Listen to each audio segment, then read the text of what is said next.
déjà commencé à détruire. Hein.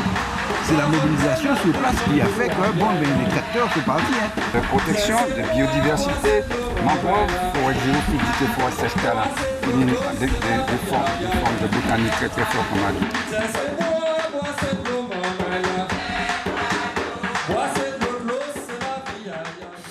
Bonjour tout le monde, c'est Fanny Wa avec vous pour un semaine et puis la Sopama. Donc on remercie Zouk TV de nous recevoir chaque semaine sur son plateau. Aujourd'hui donc nous allons parler des statuts, des symboles qui font l'apologie de crimes contre l'humanité. Et nous allons aussi traiter le sujet de la prison. Et donc j'ai comme invité aujourd'hui, donc à ma gauche, j'ai Volcan. Bonsoir Volcan. Bonsoir Fanny Wa. Bonsoir tous les téléspectateurs et que la paix soit sur tous les Martiniquais, la sérénité, l'apaisement, la tranquillité et surtout la bonne conscience. Je te remercie voilà. Volcan. Ouais.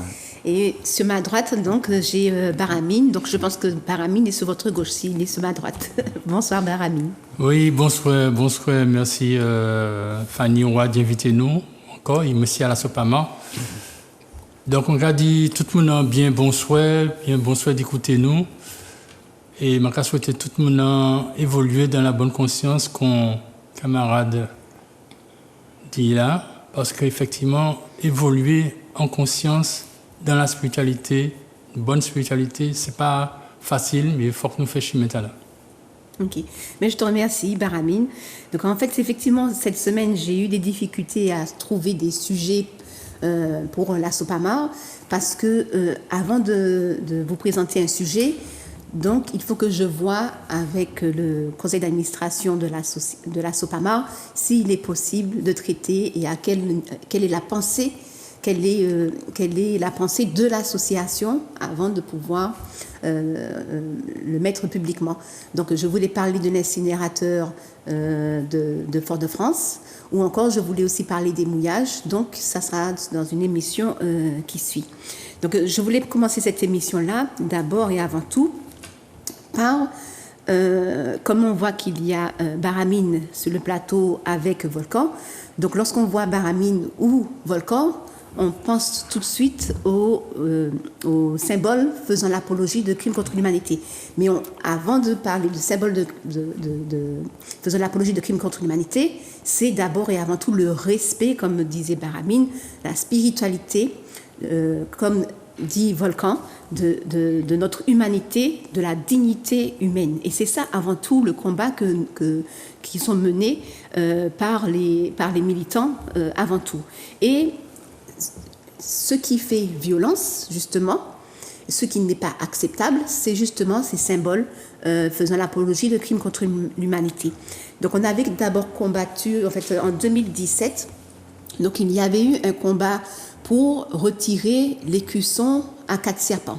Donc on va voir quelques images, on verra qu'il y a des gendarmes, donc les militants rouge-vert-noir, on dit rouge-vert-noir, allaient justement dans les boutiques dans le sud de la Martinique, accompagnés des gendarmes, les gendarmes qui portaient des sacs poubelles dans lesquels on mettait tous les écussons à 4 serpents qu'on trouvait dans les rayons des magasins dans le sud de la Martinique. Et ça s'est fait aussi à l'aéroport. Donc à l'aéroport, les militants se sont rendus à l'aéroport pour aller demander aux magasins de tout l'aéroport, donc au directeur aussi, à la directrice de l'aéroport, de faire retirer l'écusson à 4 serpents dans tous les magasins. Est-ce que tu veux aborder le sujet, Volcan? Parce qu'effectivement, tu as participé aussi au retrait de ces symboles. Oui. Eh bien, qui dit drapeau 4 serpents, dit porter atteinte à la dignité de notre pays. Pourquoi? Parce qu'il y a une loi qui dit que tout ce qui fait l'apologie de crimes contre l'humanité, c'est interdit. Et que ce drapeau-là, il faisait partie de tout ce qui faisait l'apologie de crimes contre l'humanité. C'est pour ça que nous et quelques militants, nous sommes partis quand on a vu que les autorités ne faisaient pas leur travail nous sommes partis faire le travail qu'ils ne faisaient pas, c'est-à-dire aller dénoncer et aussi avertir et dire aux gens, parce qu'on leur donne le bénéfice de doute, au cas où ils ne sont pas, c'est-à-dire les commerçants, au cas où ils ne sont pas au courant, que ce drapeau-là fait partie et de tout ce qui fait l'apologie de crimes contre l'humanité d'enlever. Aussi, il y avait aussi le président, et je crois à l'époque c'est Macron qui était passé.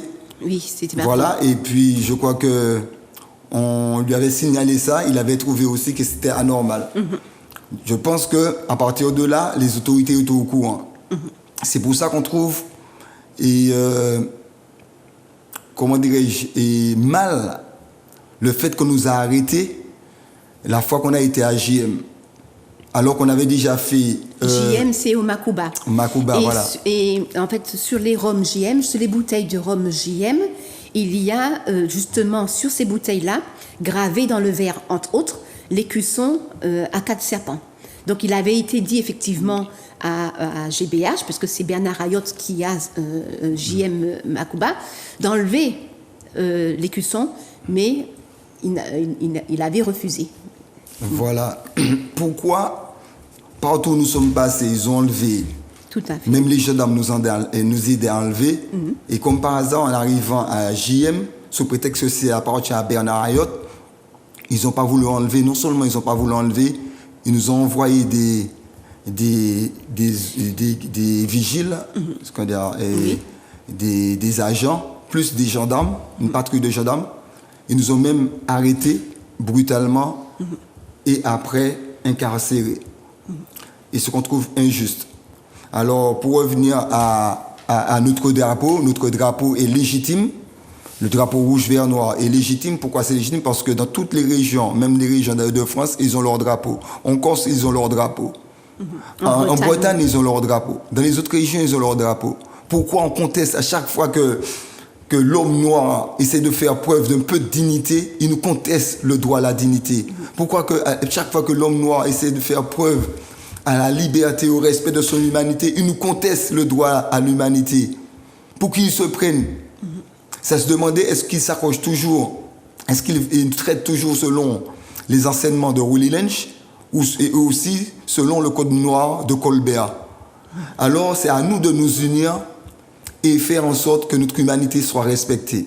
Alors en ce qui concerne les drapeaux rouge, vert, noir, pour ceux qui ne sont pas au courant, c'est une couleur qui nous ont toujours accompagnés depuis à l'époque des esclaves. Vous mettez des rubans rouge, vert, noir. Et à l'époque aussi des frères de Lojam. Et on a eu l'occasion d'accompagner notre frère qui avait créé le drapeau à sa dernière demeure, notre frère Le Sort, et Victor Le Sort, et hommage à son âme. Et c'est lui avec les autres compagnons de Lojam en prison. Ce sont ces défenseurs de droits humains qui ont créé cette couleur-là, qui ont reproduit cette couleur-là, mais c'est une couleur qui nous a toujours accompagnés, depuis Marcus Garvey aussi. C'était les couleurs de Marcus Garvey, et à l'époque des esclaves, et le frère Le Sort a fait le drapeau, a dessiné le drapeau, et jusqu'à maintenant, cette couleur-là nous accompagne. C'est une couleur qui a une force, qui représente quelque chose pour nous, c'est pas seulement un drapeau.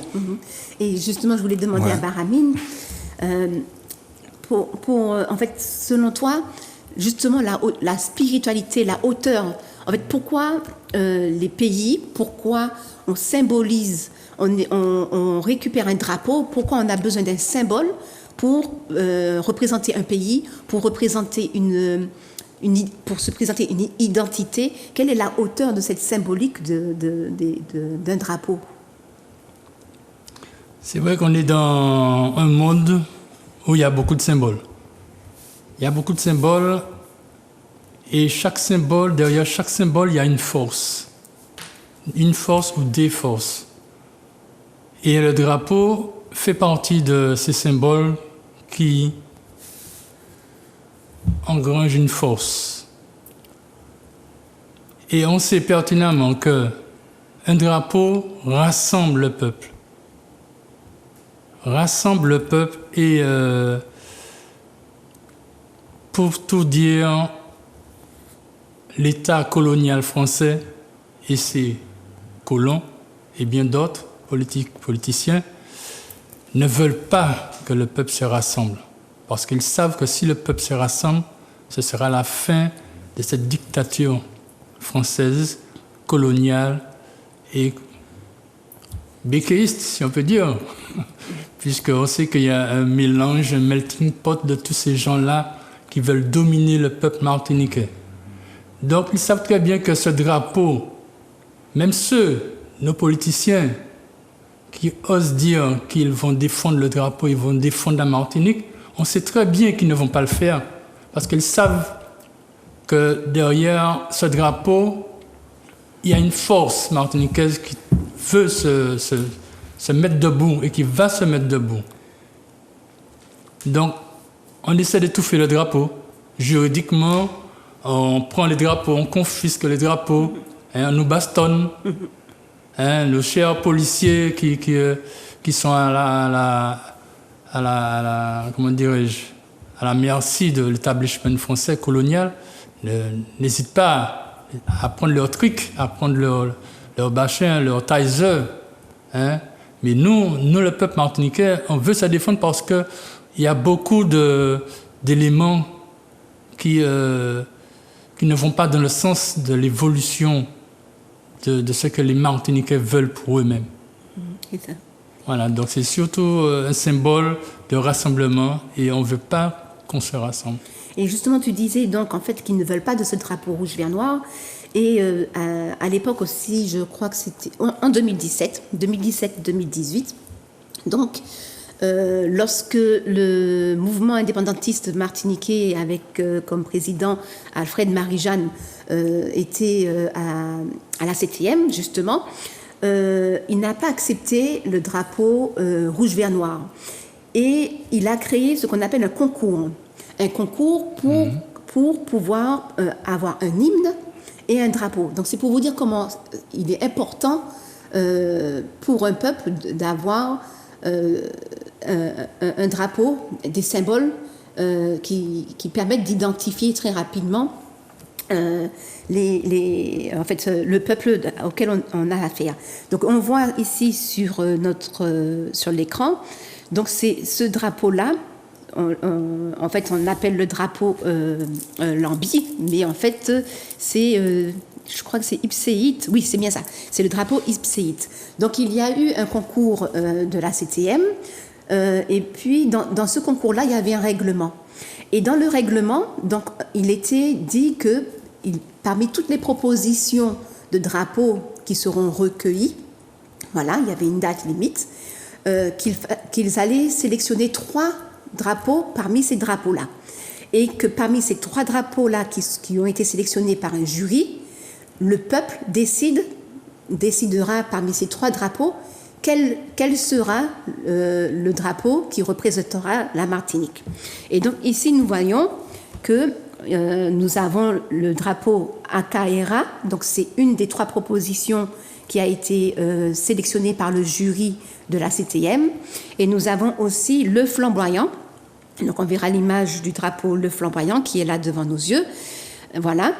Et c'est la 3e proposition. Donc il y avait 3 propositions qui ont été présentées au peuple et le peuple martiniquais devait choisir entre ces 3 propositions. Mais le drapeau flamboyant que nous avons devant les yeux, en fait, n'aurait jamais dû en réalité être sélectionné parmi les 3 qui ont été sélectionnés par le jury. Pourquoi ce drapeau-là n'aurait jamais dû être sélectionné? Parce qu'il est composé de 4 couleurs. Vous voyez, il y a le bleu, il y a le blanc, il y a le rouge et il y a le noir.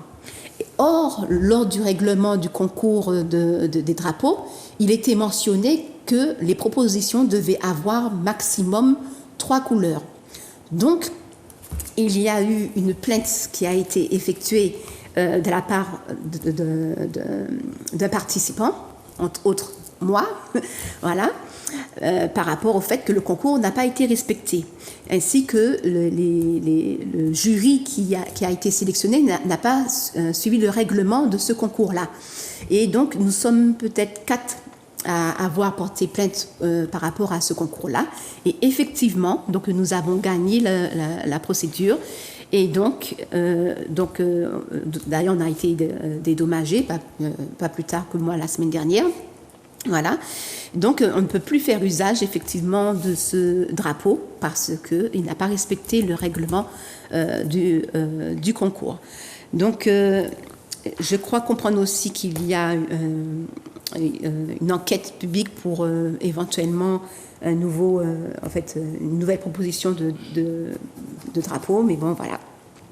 Alors, donc on a parlé de l'écusson à 4 serpents, du drapeau rouge, vert, noir, et puis des drapeaux que la 7e voulait nous imposer.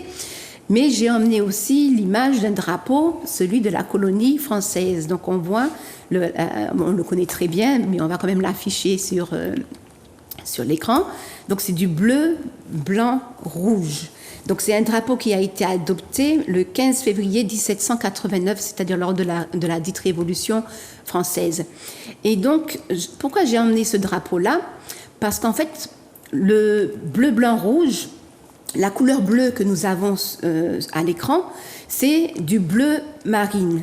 Mais à l'origine, le drapeau bleu, blanc, rouge, c'était du bleu roi, parce que ça représentait la royauté. Et qui a fait changer, en réalité, la couleur bleue de ce drapeau-là? C'est Macron. Macron a décidé qu'on enlève la couleur bleu roi de ce drapeau-là pour la changer au bleu marine. Voilà. Et donc, en fait, on voit quand même que la symbolique des drapeaux, c'est quelque chose de très important et qu'il faut aussi respecter. Donc, on demande aux sociétés françaises de respecter le drapeau rouge, vert, noir, parce que je vois aussi Volcan, les gendarmes, lorsqu'ils t'ont arrêté il n'y a pas longtemps, chez toi, ils t'ont volé aussi le drapeau rouge, vert, noir. Oui. Pourquoi?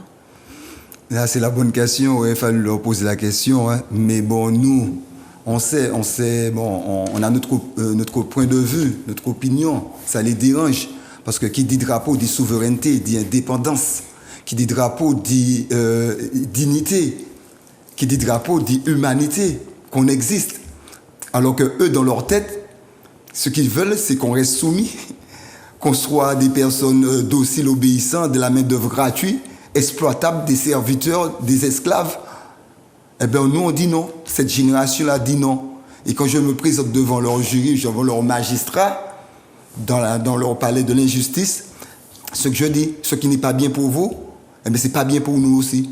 Ce que vous n'acceptez pas chez vous, eh bien, ne le faites pas ici. Alors, c'est ce qu'on leur dit.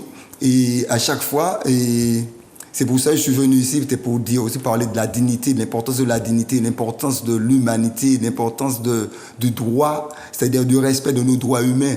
Ça, c'est très important. Il faut que cette génération-là prenne conscience que le respect de notre humanité, le respect de notre dignité, le respect de notre vie, notre liberté a beaucoup plus de valeur que de l'or, a beaucoup plus de valeur que les champagnes MSC, leur champagne, toute forme de champagne là, a beaucoup plus de valeur que la vanité. Et qu'à l'ère là où on est là, le plus important, là où on doit, la priorité, c'est la dignité, l'humanité, le droit et le respect de nos droits fondamentaux. Alors c'est cet appel-là que je suis venu dire et faire. Et je rappelle aussi que la SOPAMAR, justement, nous avions voté en 2017, je crois, si j'ai une bonne mémoire, à l'Assemblée générale de la SOPAMAR, donc ça se fait en janvier chaque année.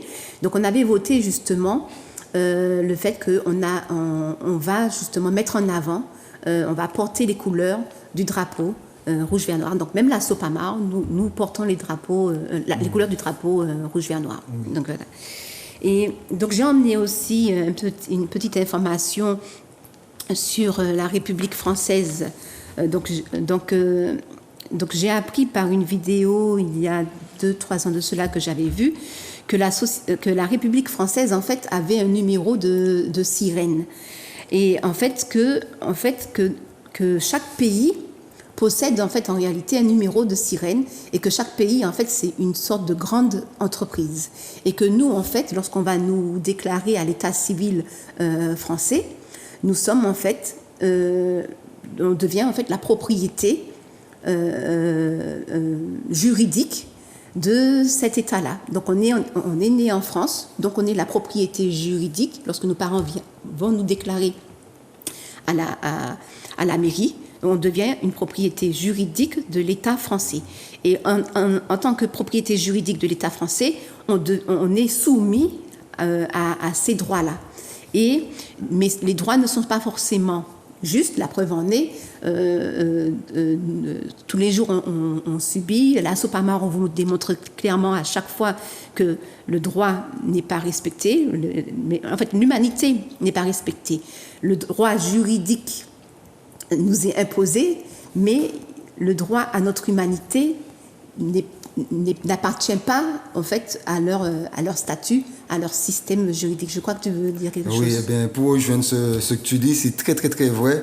Et c'est une fraude au non légal, ça s'appelle aussi. C'est une fraude aussi à notre droit à l'humanité. C'est-à-dire quand la personne qu'on est, normalement on est libre, souverain et on dit libre, souverain et vivant, respirant. On est vivant, respirant, libre, souverain. C'est-à-dire ça, c'est la loi est incontestable, inaliénable, qui est la loi de l'univers, la loi de la nature. On est en tant qu'être humain libre. Mais au moment là où il y a la fraude, c'est que c'est au moment de l'enregistrement à l'état civil. Tout à fait. Et j'étais même pas au courant du numéro de siret. Parce que quand ils nous font entrer dans leur société, c'est comme si dans leur entreprise, on les a jamais donné l'autorisation, la légitimité de nous, et la délégation, c'est-à-dire de décider pour nous, faire pour nous tout ça. C'est pour cela, et je tiens à dire à tout le monde, ceux qui veulent sortir de ce système-là, ils peuvent. Parce qu'ils ont ce statut-là en tant qu'être humain et ce droit qui est un droit fondamental qui est le droit à la liberté, à la souveraineté en tant qu'être humain. Ils peuvent sortir de là. Et effectivement, donc en fait, nos parents nous déclarent à l'état civil français et puis vient le moment où lorsqu'on devient adolescent, lorsqu'on devient jeune adulte, eh bien, on vous dit il faut se recenser.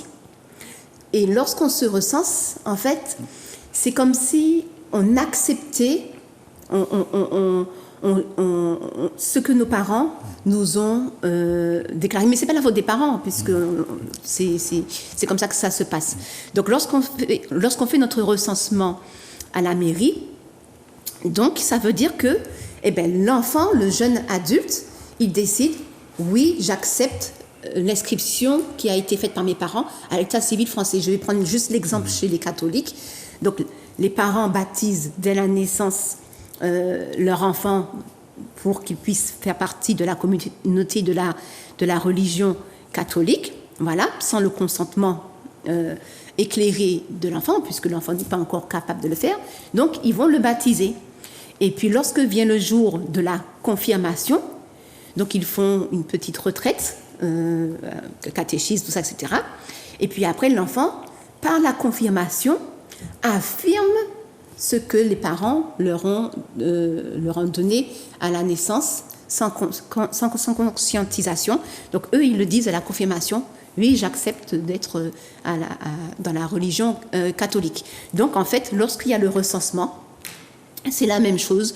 Un jeune adulte accepte de faire partie, d'être partie intégrante de cette république, en fait. Donc, c'est pour ça que mes enfants, ils ne vont pas se recenser, voilà, parce que, effectivement, voilà.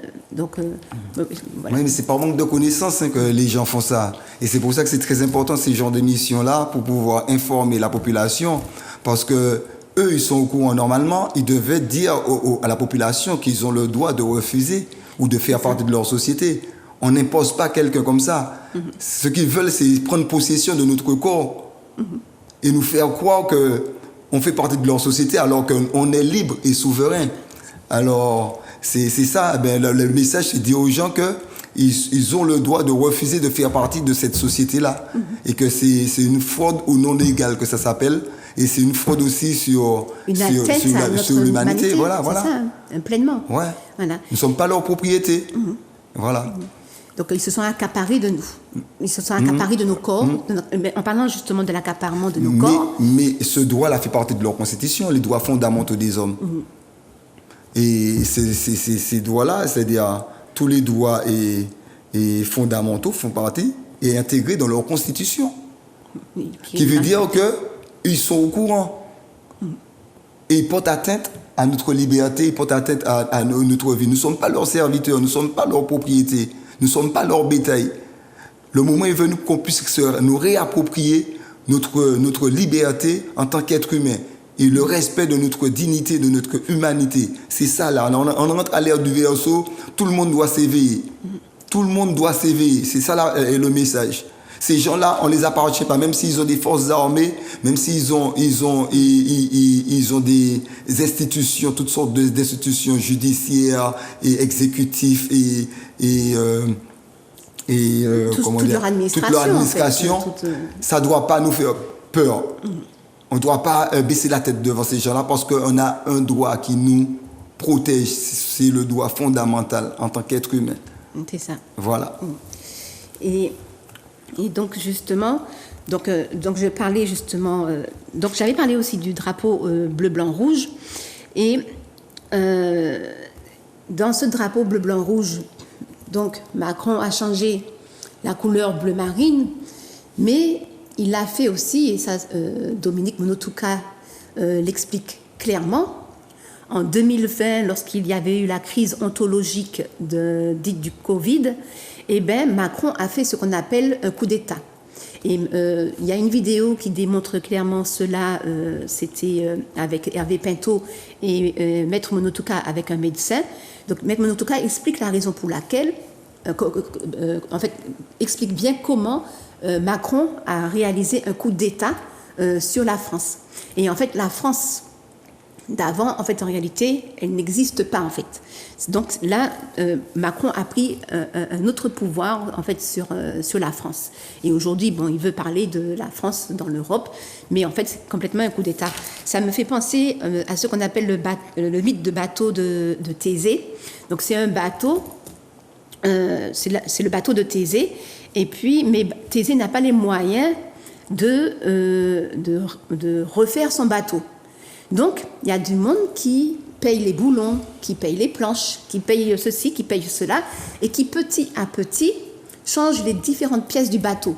Mais à un moment, le bateau original n'est plus le bateau qu'on a à la fin, puisque toutes les pièces ont été changées, tout ça, etc. Donc, lorsqu'on a un bateau, en réalité, à la fin, Thésée a un nouveau bateau, mais est-ce qu'il appartient réellement à Thésée ? Voilà. Toutes les pièces appartiennent à quelqu'un d'autre, et est-ce que le bateau appartient à Thésée ? Donc en fait, Macron, c'est ce qu'il fait avec la France. Donc il change ceci, il change cela, il fait un coup d'État, tout ça, etc. Et est-ce que la France appartient à la France encore ? Voilà. Donc je voulais quand même souligner cela. Et on va passer justement... souvent, tu as eu des gardes à vue, Baramine aussi. Vous avez été présenté à plusieurs reprises au tribunal. On voulait vous condamner, prison. Tu as fait de la prison, tout ça, etc. Donc, il y a une vidéo qui circule depuis mercredi, je crois, ou jeudi. On va la diffuser. Donc, c'est Steve Cadet qui visite les prisons. Et donc, on va vous passer cette vidéo-là et puis on se retrouve juste après sur le plateau. Salut la famille, on est le 28 juin 2022. Hier, j'ai été à la prison de Ducos. Vous savez que j'interviens régulièrement à la prison de Ducos. Et j'y étais hier après-midi pour mon intervention. Mais il se trouve que j'ai croisé trois grands frères de la Guadeloupe. Il parlait avec quelqu'un que je connaissais, je ne savais pas que c'était eux. C'est après que la personne que je connais m'a dit que c'était eux. Ces grands frères ont été arrêtés parce que eux aussi ont participé à une réunion avec des politiques pour pouvoir trouver des solutions aux émeutes et aux problèmes que nous avions. Il se trouve que 5 d'entre eux ont été arrêtés en Guadeloupe et déférés en Martinique, présentés à un juge il y a de cela 1 ou 2 jours. Il faut dire leur nom, hein. On aime bien être avec les Noirs américains, say their names, Black Lives Matter. Mais là, c'est pas les ricains, là. Hein.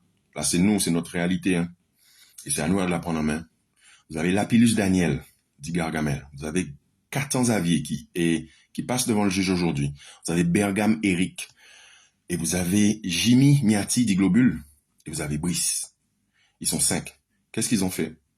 Ils se sont assis avec des politiques pour parler de solutions. Et voilà qu'ils se retrouvent dans une affaire où ils sont mis en examen pour association de malfaiteurs. Bon. Je sais pas ce que ça vous inspire. En tout cas, le problème c'est que il n'y a pratiquement pas grand-chose de concret dans les dossiers et les éléments qu'ils ont. Leurs avocats n'arrêtent pas de le dire. Mais mon problème, c'est que nos vies ne sont pas en chocolat et qu'il y a un train de souffrance qui va avec toute cette affaire. Et pendant que nous leur parlé, nous ni moun en nous, frères en nous, amis en nous, qui adorent on la jole, et yo la ka attend en procès, yo la ka attend en bitin, yo même savent qui est ça qui arrive. Nos vies ne sont pas en chocolat. Donc, on en parle pour que vous soyez conscients de ce qui se passe.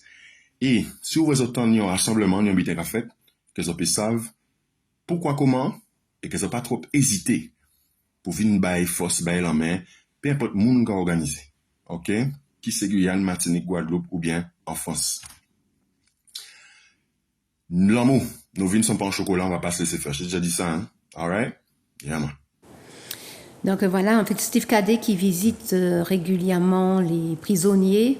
Voilà, donc ce matin, bon, ben là, en fait, il a témoigné justement des militants, que ce soit en Guadeloupe, en Martinique, en Guyane, qui subissent justement cette injustice. Donc en fait, toi qui as déjà vécu Baramine, des arrestations, des gardes à vue, est-ce que tu pourrais parler justement des conditions dans lesquelles en fait la violence qui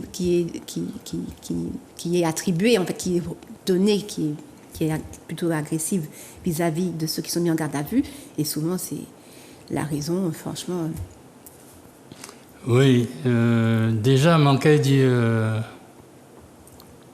des mots, ça nous finit là. Des mamans qui arrêtés parce que yo semblé et puis les politiciens pour trouver une solution pas pays yo et qui arrêté, ça arrête parce que effectivement nous avons que c'est tout partout, c'est pas Martinique Guadeloupe seulement, ni maman qui a levé, qui prend conscience que ni des bagailles qui pas qu'à rouler bien, hein, qui vont pas dans le sens de développement du pays, de développement d'eux-mêmes. Donc de plus en plus les gens se réveillent.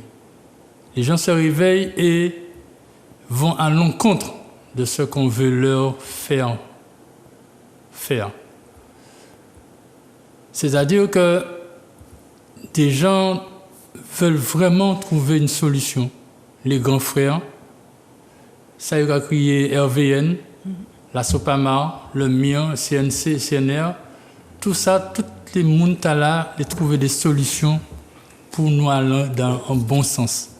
Et nous avons que des politiciens, des policiers, des gendarmes qui freinent l'évolution là, ou les freiner l'évolution là.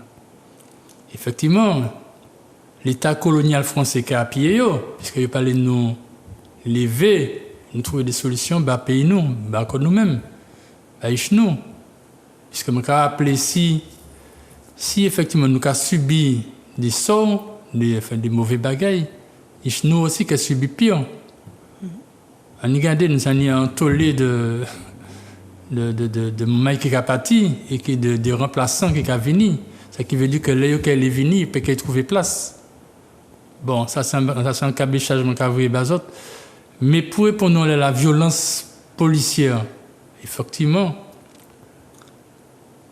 puisque l'État colonial français et les politiciens, on a vécu derrière, puisque finalement c'est un corps, c'est plus le corps policier judiciaire seulement, c'est maintenant le corps politico-judiciaire appuyé des francs-maçons. Donc, Cortala qui a fait un seul, et il a fait un seul contre les mamans qui l'élevaient, qui ont envie que ça change. Parce que ils ont dit dans sphère, ils savent tout le qui allait bien bas. Donc, ils n'ont pas envie que nous lever, nous mettions en grain de sel. On dit dans Ouajio. Donc, ça m'a dit les mamans, c'est. Même si ils n'ont pas qu'à sentir qu'aux autres, dans une dynamique de confrontation, nous ne pas demander aux autres ça. Nous demandons aux autres seulement dit, puisque les autres aussi, les autres que ça n'a pas aller bien. Donc, ça nous demande aux autres seulement, c'est prends responsabilité des autres. Dis non, ni des bagailles que les autres peuvent dire non. Dernière fois, je suis intervenu dans le plateau, je suis intervenu pour le jardin. Donc, mon cas, des autres, c'est un manière aussi de reprendre propre cause autres, de reprendre force autres pouvoir de création. Parce que nous tous, nous avons un pouvoir de création, pas seulement l'État colonial français qui a fait nous croire que c'est eux qui a nourri nous, c'est nous qui a nourri eux. Si ce n'est pas nous, si ce n'est pas eux autres, l'État colonial pas rien, les politiciens pas rien. Hein? Donc, reprend pouvoir aux autres, sortir en dedans système entreprise qui a crasé tout le monde, qui a crasé les autres. Sortir de l'entreprise, parce que c'est une entreprise, ce n'est pas un État protecteur, c'est un État qui a crasé et de plus en plus, ça qui a allé fort bas aux autres. Je regarde les autres parce que moi, j'arrive à un niveau où je peux vivre par moi-même, avec très peu. Je n'ai pas besoin de vivre en l'eau et puis en l'eau bagaille. Donc, de toute façon, puisque les autres savent que les m'ont démarré, rien pas à freiner moi. De toute façon, que nous parlons, et ils savent ça, qui les francs-maçons, qui les politiciens, qui l'établissement, l'État colonial français, ils savent ça qui va venir. Et ils ne peuvent qu'empêcher ça qui va venir. Donc, ça nous a dit les autres, prends le pouvoir de création des autres et mettez griffe en terre, parce que c'est en terre qu'il y a tout l'avenir là. Et justement, lorsque tu parlais justement créer notre propre alimentation, notre jardin, notre pouvoir, remettre en marche notre pouvoir de création, la Sopamar fait justement aussi un jardin partagé à Place d'Armes au Lamentin, apprendre à faire du compost, faire du bricolage ensemble, tout ça, etc. Donc, c'est en fait être souverain de nous-mêmes, avec les moyens que nous avons entre les mains. Et nous avons tout. Nous sommes dans un pays tropical. On a la mer, on a la rivière, on a la terre. On a tout ce qu'il nous faut pour que nous puissions être autonomes, autosuffisants, souverains de nous-mêmes. J'ai emmené une image justement parce que je me rappelle, nous avons les militants ont lutté aussi contre le chlordécone. Et nous avons été aussi dans les centres commerciaux, donc nous avons dit en fait, nous demandons stop au génocide parce que les centres commerciaux participent pleinement à notre propre génocide, apporter tout ce qui est de l'extérieur, tous ces produits qui infectent nos corps. Donc voilà, le chlordécone, nous étions devant le centre commercial qui se trouve au Robert.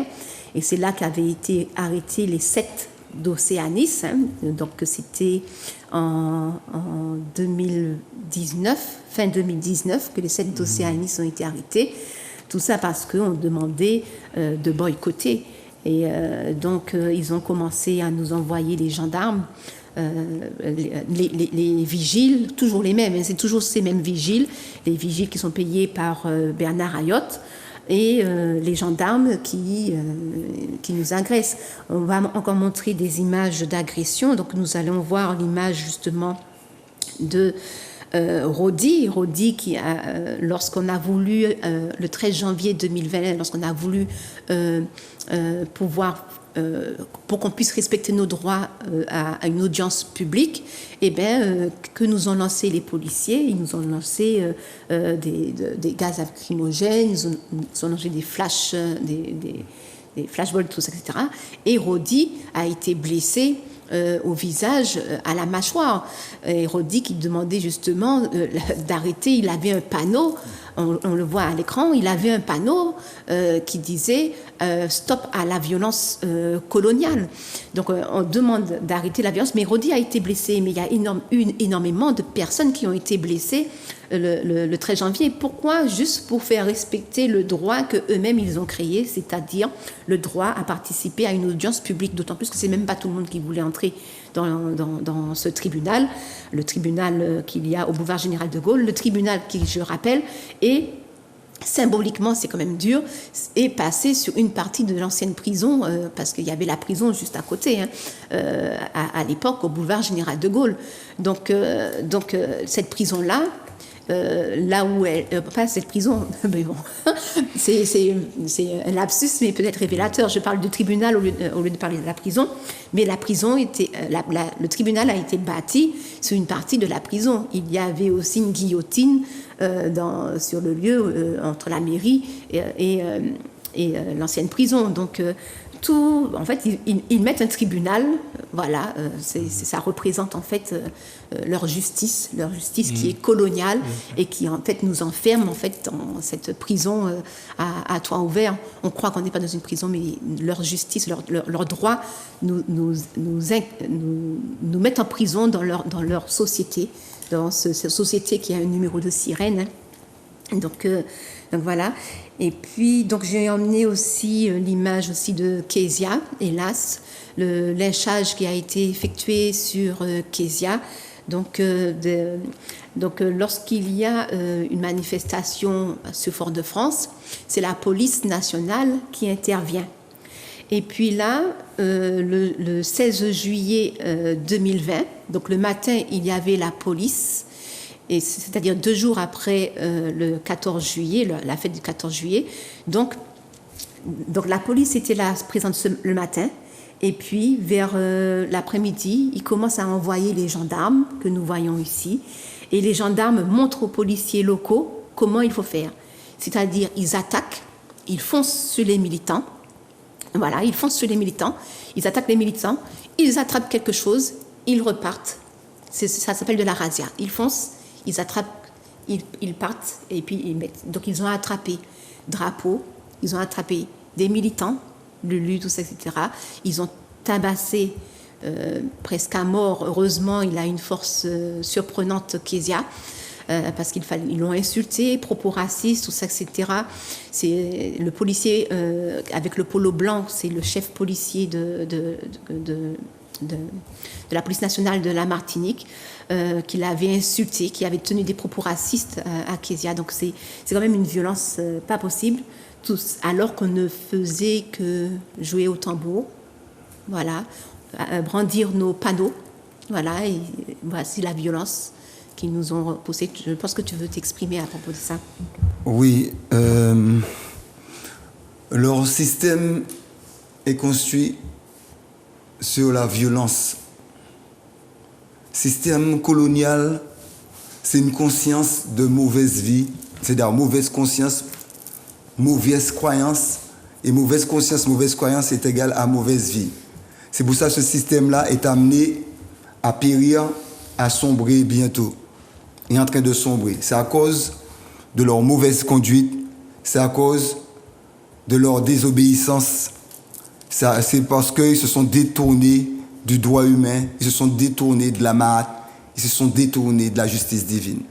Il suffit de remarquer, de constater, toutes les lois qu'ils légifèrent, c'est que des lois sataniques qui ne relèvent pas de l'harmonie. Alors à cause de leur désobéissance, ils vont périr, ils sont en train de périr et ils vont périr. Pour revenir,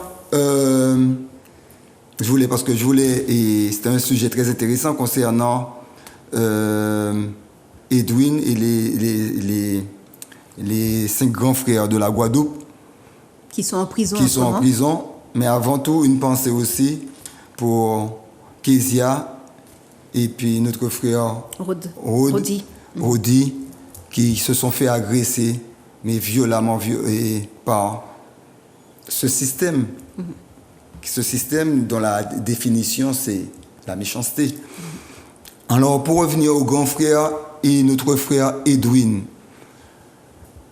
une pensée, force, courage pour nos frères de la Guadeloupe, les 5 frères qui sont emprisonnés injustement. J'appelle à la solidarité de toute la Martinique, la diaspora, la Guadeloupe, la Guyane, l'Afrique, pour pouvoir dénoncer ce mal, pour pouvoir rallier l'opinion mondiale à notre cause, pour pouvoir faire sortir, libérer les 5 grands frères et notre frère Edwin qui est en prison. Ça fait plus d'1 an qu'il est en prison. Une pensée pour ces prisonniers, et c'est-à-dire les défenseurs des droits humains qui sont les grands frères de la Guadeloupe et notre frère Edwin qui sont emprisonnés injustement. Et tous les autres prisonniers emprisonnés injustement qui sont en prison. Ça encore, c'est la malveillance. C'est le fait que l'esprit de malveillance de ce système ne veut pas reconnaître notre humanité. Dont l'importance de nous réapproprier notre humanité. Et pour ce faire, c'est important que l'esprit d'unité soit avec nous et qu'on fasse en sorte de chasser l'esprit de division. Mes frères et sœurs, l'esprit de division est au-dessus de la personne qui amène la division. Ne voyez pas la personne. C'est une forme d'égrégore qu'utilisent certaines personnes faites pour nous diviser. Notre peuple, le peuple noir est persécuté, ça fait plus de 2000 ans. Le temps est venu de nous unir, malgré nos différences, malgré parfois nos petits désaccords. Mais notre ennemi, celui qui manipule, celui qui ment, celui qui monte les Noirs contre les Noirs, c'est l'Occident. Combien de temps encore il faudra qu'il nous mente, qu'il nous trompe, qu'il nous manipule, qu'on puisse comprendre? Le moment est venu pour ne pas tomber dans leur piège. Ils utilisent l'information, les télés coloniales pour pouvoir nous manipuler, pour pouvoir nous empoisonner, non seulement avec leur drogue, l'alcool, le rhum, le crack. Depuis l'arrivée de ces trucs-là, nos jeunes sont dans la rue, nos jeunes sont en prison. Tous les frères, tous les sœurs qui sont en prison, ce n'est pas de votre faute, mes frères. Ce n'est pas de votre faute. Ça a été calculé à l'avance. Ils nous ont créé des addictions, l'illusion, le divertissement pour pouvoir nous détruire et pour voler nos terres. Le temps de la grande révélation, le temps de la délivrance, le temps de la liberté est arrivé, mes frères. Luttons, unissons-nous pour pouvoir nous réapproprier nos territoires, notre dignité, notre humanité, notre liberté, notre indépendance. Voilà, justement, pendant que tu parlais, justement, et puis tu parlais d'Edwin, qui est effectivement en ce moment en prison. Donc, ça fait un an qu'il est en prison. Donc, je rappelle quand même que Edwin n'a jamais vu son enfant. Son enfant est né pendant que lui, il était en prison. Et Edwin, en fait, ce qui se passe, c'est qu'il a été... ils ont dit qu'il a détruit le bien d'autrui en bande organisée. Mais bon, il est tout seul, voilà, en prison. Et en fait, il y a eu effectivement le 21 juin encore une audition, une audience par rapport à Edwin. Et en fait, ce qui se passe, c'est que le juge d'instruction a dit en fait, qu'il a fini son enquête par rapport à Edwin. Et puis, il a demandé, le juge d'instruction, de libérer Edwin sous contrôle judiciaire. Et lors de l'audition, justement, on vient de voir l'affiche du 21 juin, le procureur a pris un référé, donc le procureur Clarisse Taron a pris un référé pour maintenir Edwin en détention et pour demander en fait d'être encore entendu par le juge d'instruction. Mais le juge d'instruction a dit c'est fini. Il a fini d'entendre Edwin. Et Clarisse Taron, elle insiste en fait pour dire on maintient Edwin en détention normalement. Et donc les avocats d'Edwin ont décidé de faire appel. Parce qu'on ne peut pas laisser en détention provisoire une personne plus d'1 an, plus d'une année en détention provisoire. Donc ils considèrent que la détention provisoire se terminera normalement le 7 juillet. Donc Edwin avait été mis en prison le 2 juin 2021. Mais étant donné qu'il avait eu un rappel, donc c'était le 7 juillet, donc on va voir ce qu'il en est par rapport à Edwin, mais qu'il vit une injustice totale. Et la famille, nous soutenons réellement la famille de tous les détenus, parce que lorsqu'une personne est détenue, quand on est témoin, c'est toute une famille qui est déboussolée, c'est toute une famille qui doit se réorganiser autour de cette injustice. Parce que ça chamboule tout dans une famille, c'est bien ça. Oui, et la privation de liberté, c'est pas une bonne chose. Hein.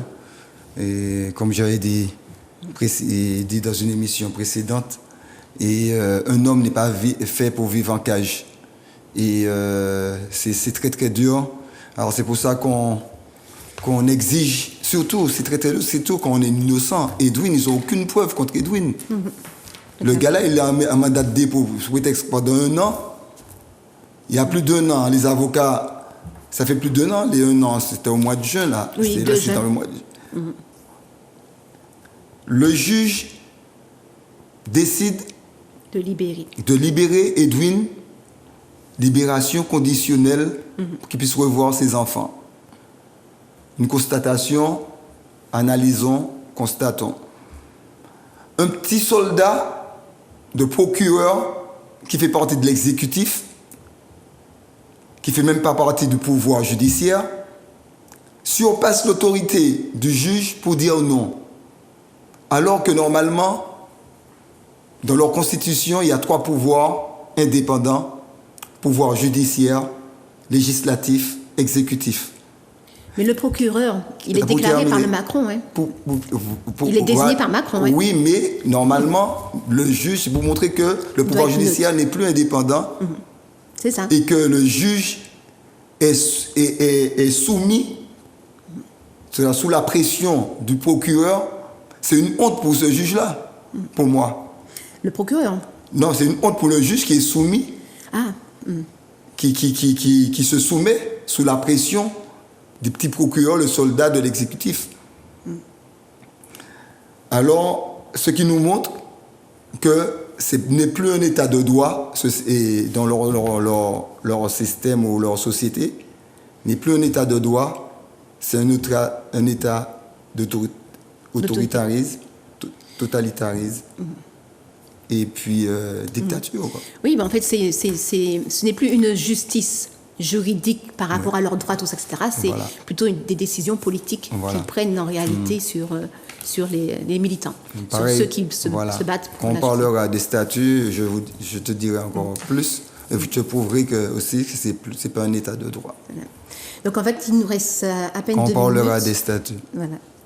Une autre fois, parce qu'il ne nous reste que 2 minutes. Donc je te laisse la parole, Baramine. Le sujet, je pensais que ça faisait partie du sujet. Tu m'avais dit qu'on allait parler des...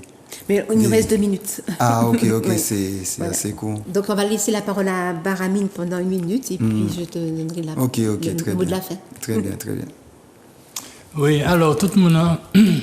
Donc, Mazaka dit autres, effectivement, et nous prenons conscience que l'État colonial et puis les Mamaï, tout ça qui est en l'entouille, on peut prendre les mêmes bails à me dire, contre nous, il faut prendre conscience de ça. Ni ça qui a contenté Koyo dit, j'ai la carte bleue, donc je peux acheter ce que je veux. J'ai la voiture, je peux aller où je veux. Mais tout ça, c'est pas rien. C'est plus ça qui a tué nous. C'est plus ça qui a tué les autres, puisque moi-même, pas ni ça, ni carte bleue, ni voiture, ni rien du tout, parce que je suis cheminé pour me sortir à d'un et je sortir à d'un. C'est pour ça, peut-être que je suis hors de portée. Je vais oser dire ça, parce que ça, oui, ils savent ça. Donc, ce qui fait que, en tête, moi, libre, comme moi, libre, et je souhaite que ça tout cheminer en ce sens-là, parce que aura là, il n'y a pas une pièce pouvoir en les autres. C'est vrai que moi, dans une situation moins personnelle, je peux dire ça. Ni d'autres, effectivement, qui ont senti que ils ont dans d'autres situations qu'ils ne peuvent pas, mais ils paient. Tout le monde en paie. Il suffit de vouloir. Et moi, là, je réalise que nous, dans un temps de choix, qu'on nous a répété souvent, choix, c'est les autres qui n'y. C'est nous qui n'y choix. Fais le bon choix. Fais un choix qui permet aux autres d'y vivre, qu'on les autres les vivent. Voilà, c'est tout ça, mon télé des autres, et me rassure les autres de réussir par les autres comme on réussit là. Parce que moi, je sais que je réussis. Merci. Donc, Volcan? Ouais, ben, bel petit message dit Baramine, je essayé d'aller vite. Et concernant la désaliénation, et que le frère Baramine nous démontrer nous comment on est désaliénés quand nous puissions sortir dans ce système là. Mais vite, comme on ne peut pas parler de statia, je essayé vite fait. Alors, après en France, c'est comme vous c'est aussi les magistrats, tous ces montages pour des autant. Vous, les représentants de ce système capitaliste, oligarchique, colonialiste, esclavagiste, vous, ces représentants-là, vous avez encore le choix. Parce que par manque d'obéissance, la France est en train de périr. Par manque d'obéissance, c'est-à-dire des droits humains, par manque d'obéissance, le fait de tenir toujours les pays colonisés, la France est en train de périr et on récolte ce qu'on sème. On ne peut pas faire du mal sans en payer les conséquences. Alors, libérez Edwin, libérez les 5 grands frères, libérez la Martinique, partez avec votre armée d'occupation, sortez de la Martinique si vous ne voulez pas périr. C'est-à-dire si vous ne voulez pas que votre pays, c'est-à-dire le système français, cette civilisation-là, périsse. Pour les Martiniquais, pour la famille humaine noire qui est persécutée pendant si longtemps, le moment est venu, nous devons désormais sortir de ce système colonial. Nous devons combattre ce système qui décide pour nous, qui fait pour nous, qui nous gouverne, qui nous maltraite. Nous devons sortir. Le moment est venu de trouver le courage. Le moment est venu de trouver la force. Le moment est venu de nous unir pour pouvoir retrouver notre dignité, notre humanité, notre liberté. Merci. Merci. Et effectivement, on devait parler des statuts, parce que, encore une fois, on vous persécute pour les statuts, on nous persécute. Et donc, je tiens à rappeler, juste avant de finir l'émission, que le maire du Lamentin a effectivement enlevé la statue de Victor Schœlcher. Donc, donc 2 poids 2 mesures, parce que les militants n'ont pas ce pouvoir, ils sont persécutés. Ok, à très bientôt avec Ansimène et puis la Sopamar sur Zouk TV, et je vous remercie. Désolée pour le temps.